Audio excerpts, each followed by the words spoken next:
যেন পুলিশেও না বুঝতে পারে। ফার্স্ট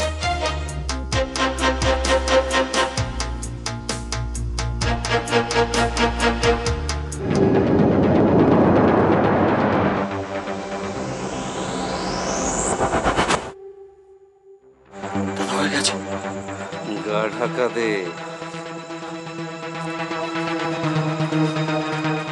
ডক্টর, ডক্টর কি হয়েছে? না মানে এই ফাইল কি কোন স্যারকে খুঁজছো তুমি? কোন স্যার অ্যাটেন্ড করছিল তুমি জানো না? দাও।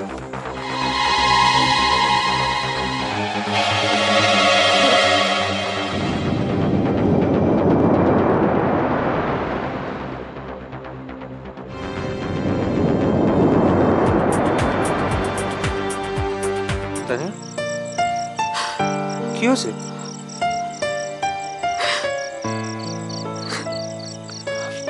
আমি পারবো না রাজু, তোমার ছাড়া আমি থাকতে পারবো না। আমি অনেক করে চেষ্টা করেছি নিজেকে আটকাতে, কিন্তু পারলাম না। তুমি যেমন আমাকে ছেড়ে থাকতে পারো না, আমিও তো তোমার ছেড়ে থাকতে পারবো না। তুমি ভাবলে কি করে আমি তোমার ছেড়ে থাকতে পারবো? তুমি ছাড়া পৃথিবীতে আমার কেউ নেই Raju. I love you Raju, I love you.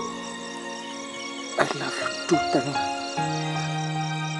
আমি কিছুতেই তোমাকে আমার কাছ থেকে দূরে চলে যেতে দেব না, কিছুতেই না তানিয়া, কিছুতেই না।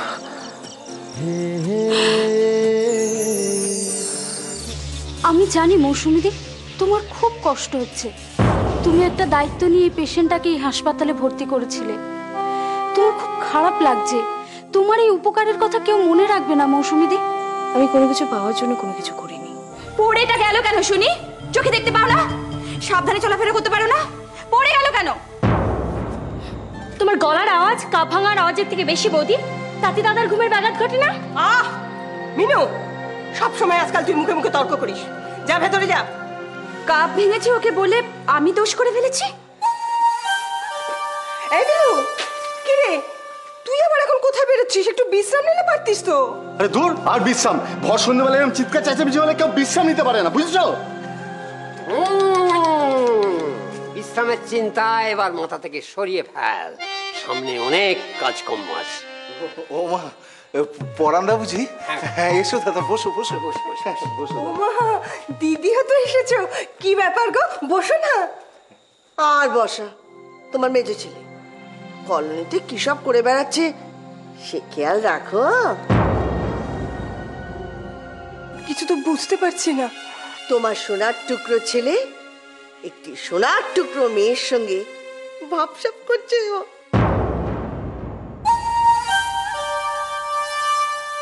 বুঝলে না? তানিয়া গো তানিয়া।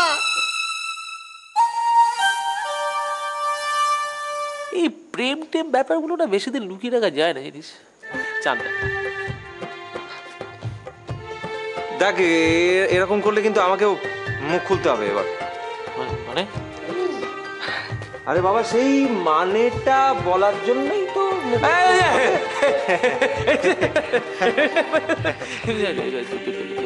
তানিয়াদি, কি হয়েছে তোমার? এই বিয়ের ব্যাপারটা আমি বাড়িতে জানাতে পারবো না কিন্তু।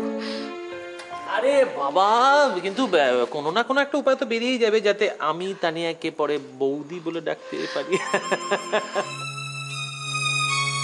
দাঁড়ান। মৌসুমী, এত বড় একটা ঘটনা ঘটে গেল, আপনি এখন চলে যাচ্ছেন? স্যার, আমাকে বাড়ি যেতেই হবে কারণ আমার বাচ্চাটা খুব ছোট। ছেলে আপনার ছোট, কিন্তু অপরাধটা আপনি অনেক বড় করে ফেলেছেন। তাই আপনাকে এখন কিছুতেই আমি যেতে দিতে পারি না। অপরাধ? কি অপরাধ করেছি আমি? আপনার দায়িত্বে একটি পেশেন্ট ভর্তি হয়েছিল, সুতরাং তার মৃত্যুর দায়টা তো